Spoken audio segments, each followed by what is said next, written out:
Allons travailler sur le CV graphique. Donc je vais repartir sur ma base de CV.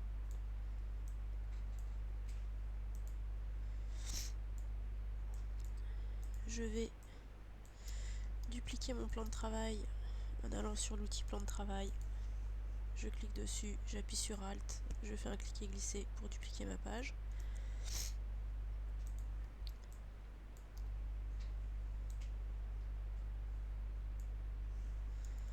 Alors avant tout, il faudra donc dissocier votre texte. L'expérience professionnelle, les diplômes et formations, les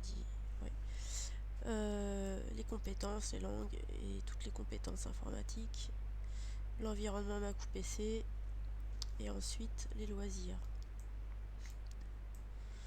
Pour cela, il faudra donc intégrer un palier de lecture pour que, au premier coup d'œil, le recruteur voit directement la boîte, le nom de la boîte et la fonction.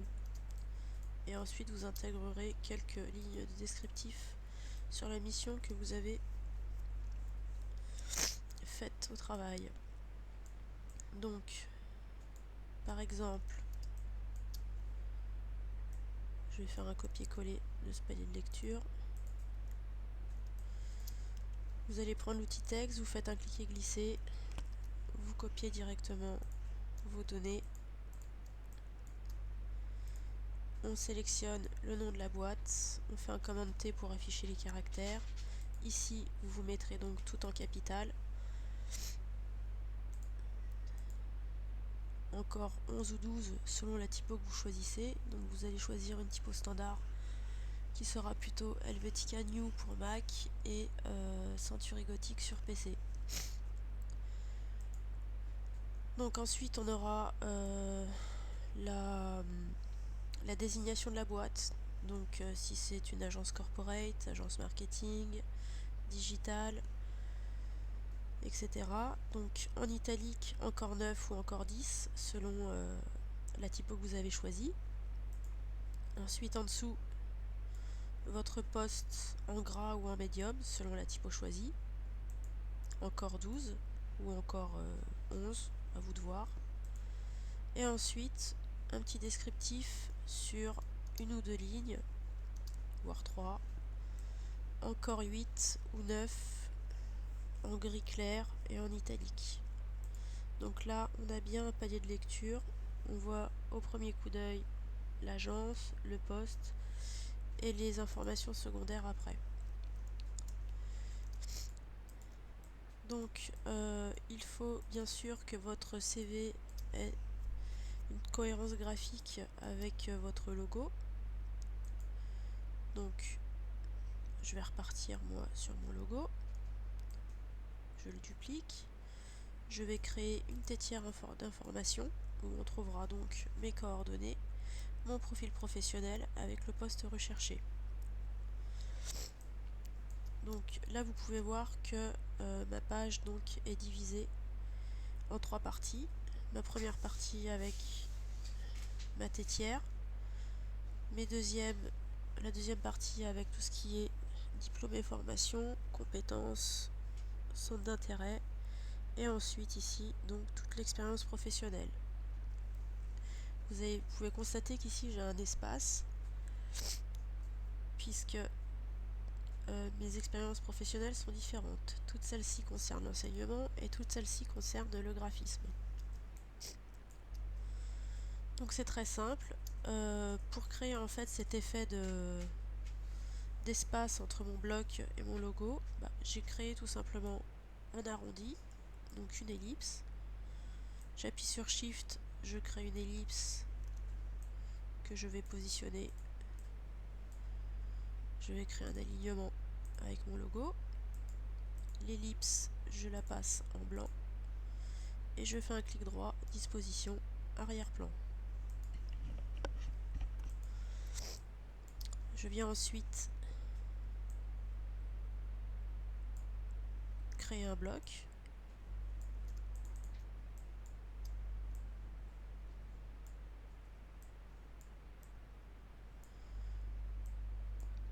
je vais faire un coup de pipette sur le gris de mon point et un clic droit, disposition, arrière-plan. Je laisse toujours mes blocs dépasser de mon format de page pour les fonds perdus, pour éviter en fait un liseré blanc quand j'aurai un PDF. Donc là, vous pouvez constater que ma forme ici me crée une découpe. Je peux aussi faire un pathfinder pour découper directement ma forme en sélectionnant mon bloc gris et mon ellipse et en faisant ici un pathfinder en découpe. Je vais ensuite créer un autre bloc.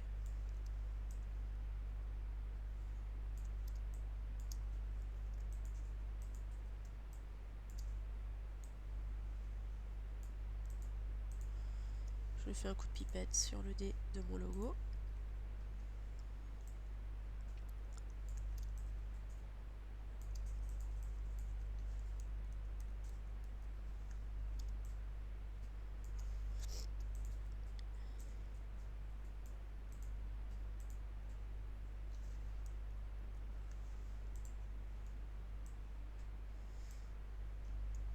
Je vérifie que mes blocs soient bien à la même taille.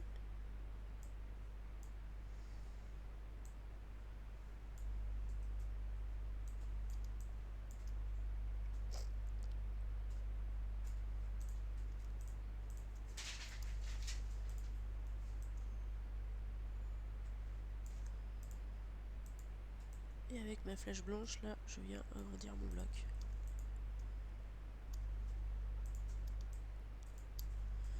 Je vais créer ici donc ma partie. Alors avant tout, je vais créer des repères.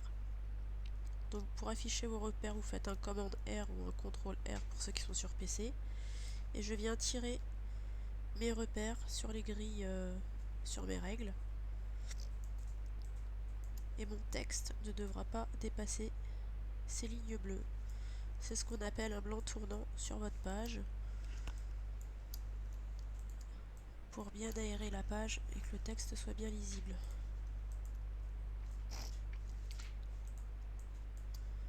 Donc je crée un bloc.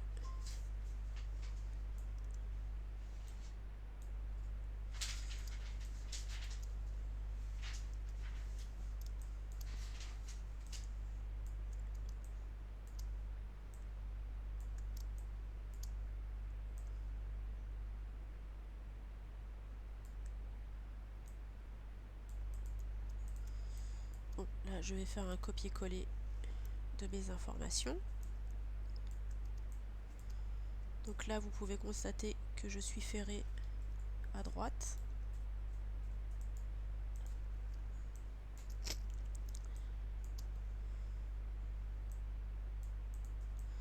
Mon profil professionnel, je vais le passer ici en petite capitale,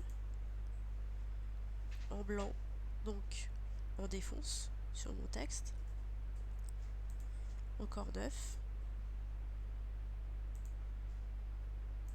Je vais caler mon bloc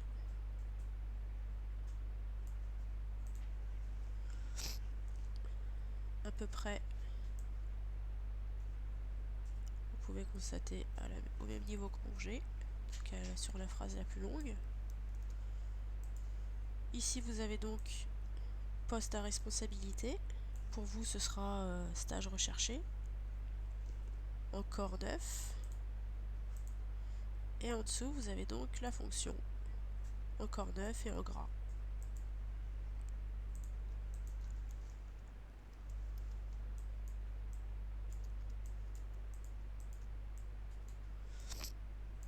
Pour créer cette courbe, donc je vais utiliser la plume.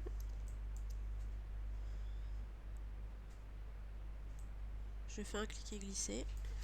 Vous voyez que le point central c'est mon point de vecteur et sur les côtés vous avez donc les poignées directionnelles.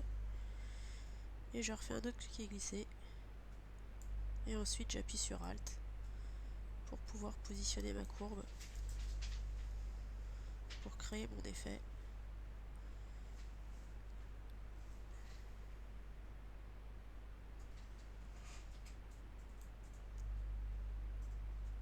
je passe ici en contour.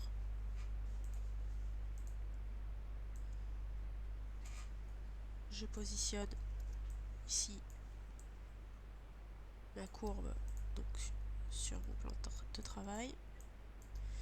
Et maintenant avec ma flèche blanche, je la sélectionne, je fais un coup de pipette sur ma couleur, je repasse en contour.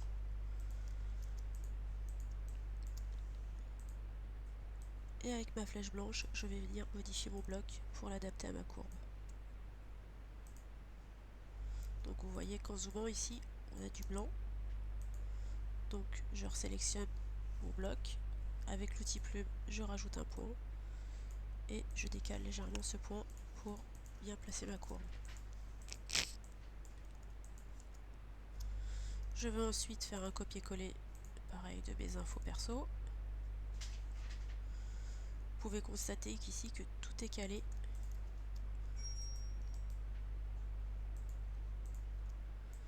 C'est-à-dire que je prends le parti ici d'être ferré à droite. Donc je fais un coup d'alignement pour pouvoir bien caler mon texte au millimètre près. Ici pareil pour les infos. Donc vous mettrez donc prénom, nom de famille, encore 10, de 10 à 12, tout dépend de la typo que vous avez choisi, encore une fois. Moi j'ai pris le parti de récupérer donc les couleurs de mon logo. Ensuite pour les informations basiques, vous serez donc encore 9.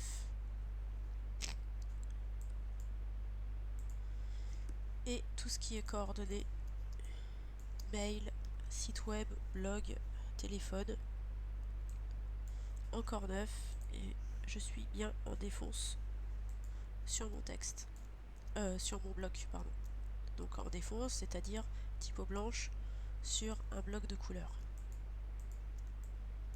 Donc n'oubliez pas d'enregistrer bien sûr toutes les 5 à 10 minutes au cas où si ça plante.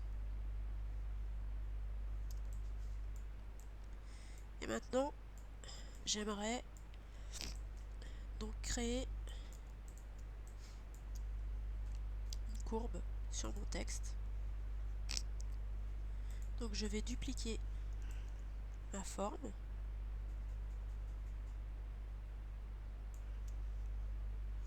Je vais prendre l'outil ciseau ici pour la couper.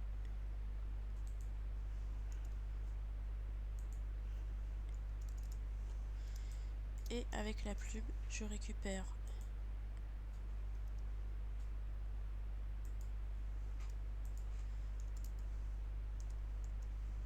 mes points d'ancrage pour pouvoir me créer une zone de texte directement. Je vais faire un copier-coller de mon texte.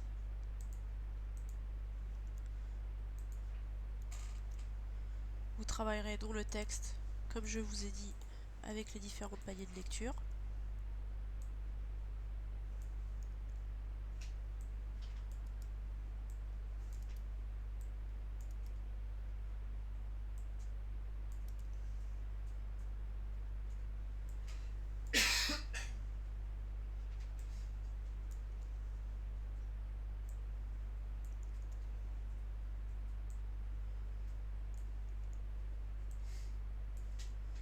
Vérifiez bien que vous n'avez pas de texte en excès. Si c'est le cas, vous voyez ici, j'ai une petite croix, donc ça veut dire que j'ai du texte en excès.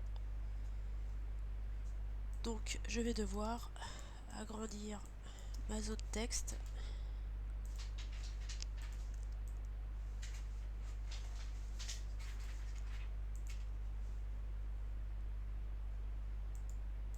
Donc j'ai toujours du texte en excès.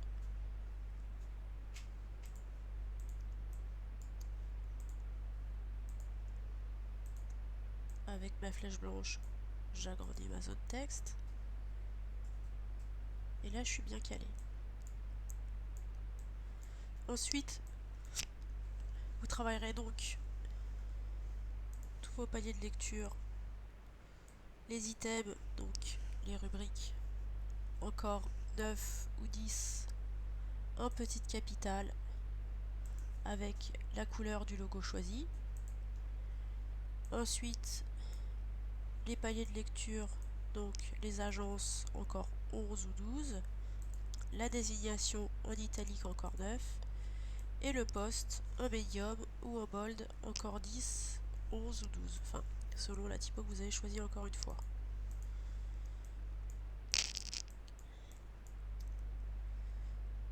Je vais recréer une autre forme tout en récupérant ma courbe.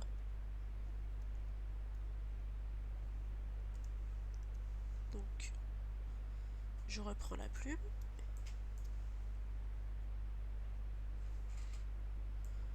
Je refais mes petits cliquets glissés et je recale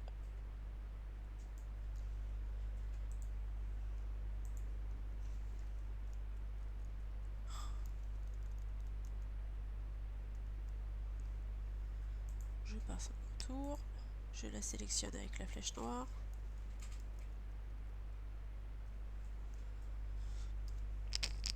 Et avec ma plume, je viens créer une forme blanche qui viendra me créer cet effet de découpe au niveau de mes dates. Donc pour mes dates, tout simplement, je vais créer un bloc texte, un bloc,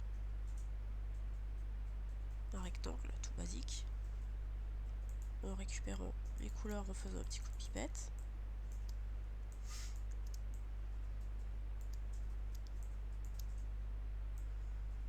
Je me positionne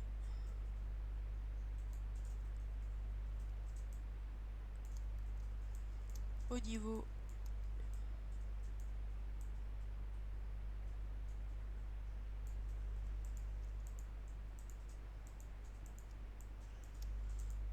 des agences.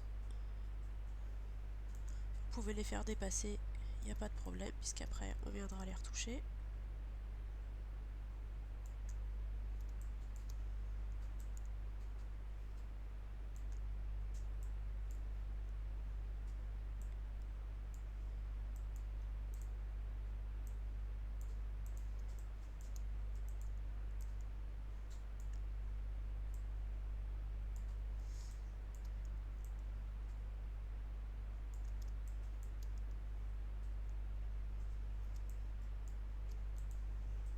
Essayez de bien centrer par rapport au nom de l'agence.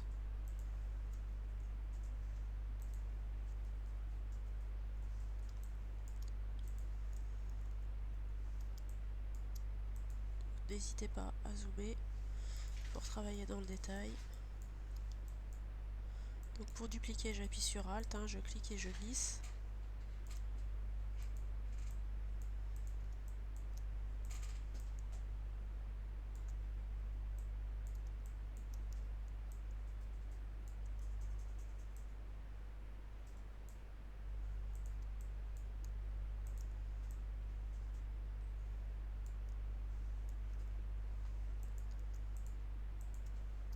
Je passe mon texte en premier plan. Je sélectionne tous mes cartouches.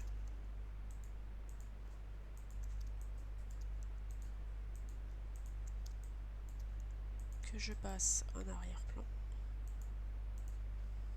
J'ai plus qu'à récupérer ma forme blanche.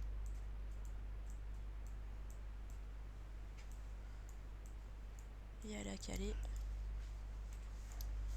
Ensuite,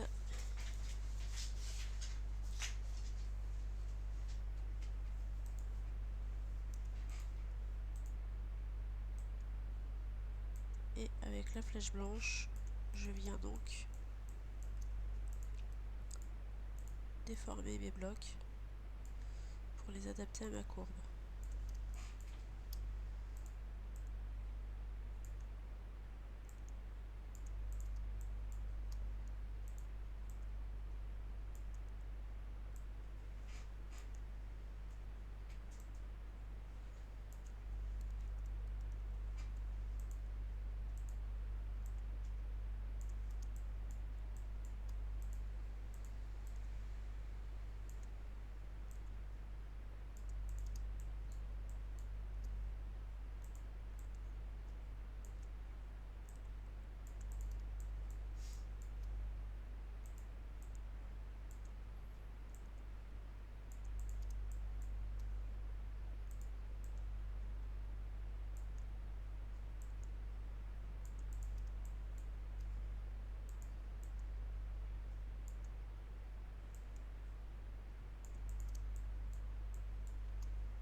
Ensuite, je vais récupérer mes dates.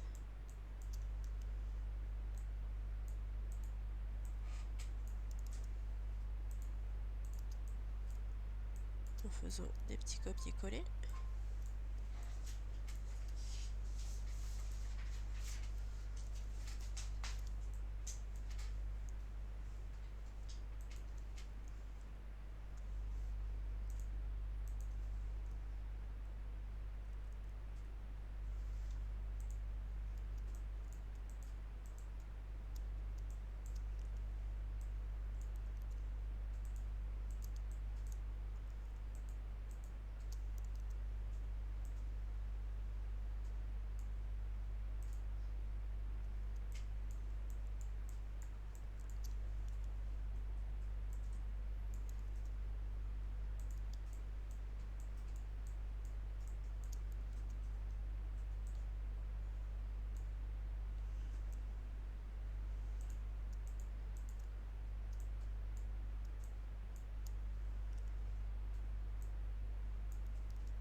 J'essaye de bien centrer ma date dans mon bloc.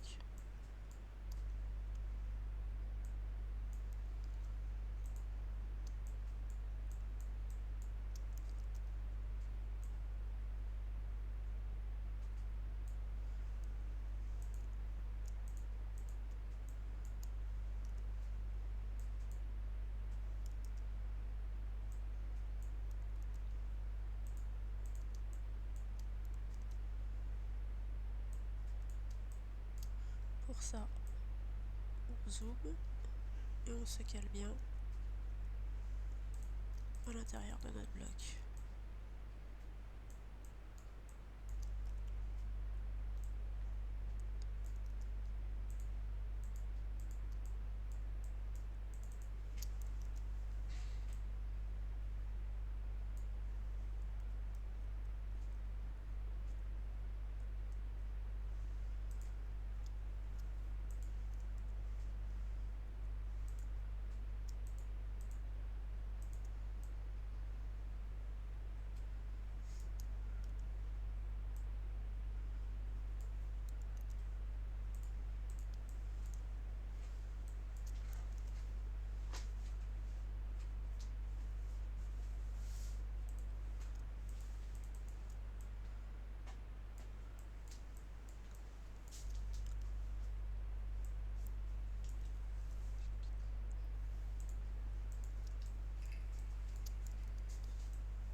Donc du coup, comme là je veux séparer mes informations en séparant ma rubrique graphiste,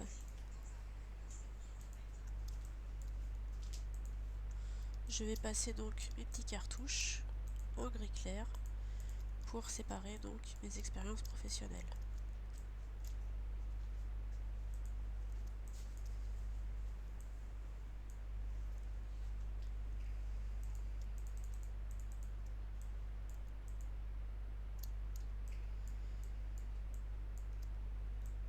Je récupère ces informations là et c'est toujours le même principe.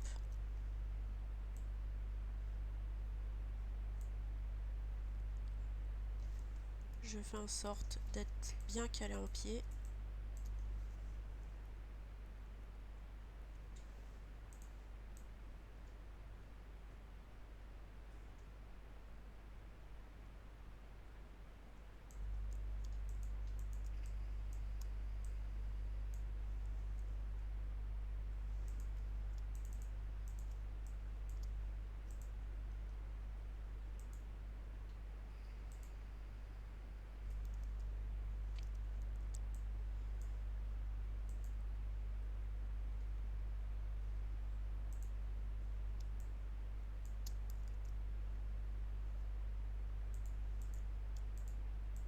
Donc ici, on a bien nos items, toujours en petit capital, le système des dates, et on a toujours la même logique typographique, ainsi que la même logique de couleur. Et là, vous avez bien toutes vos informations, donc qui sont séparées et très lisibles. Voilà.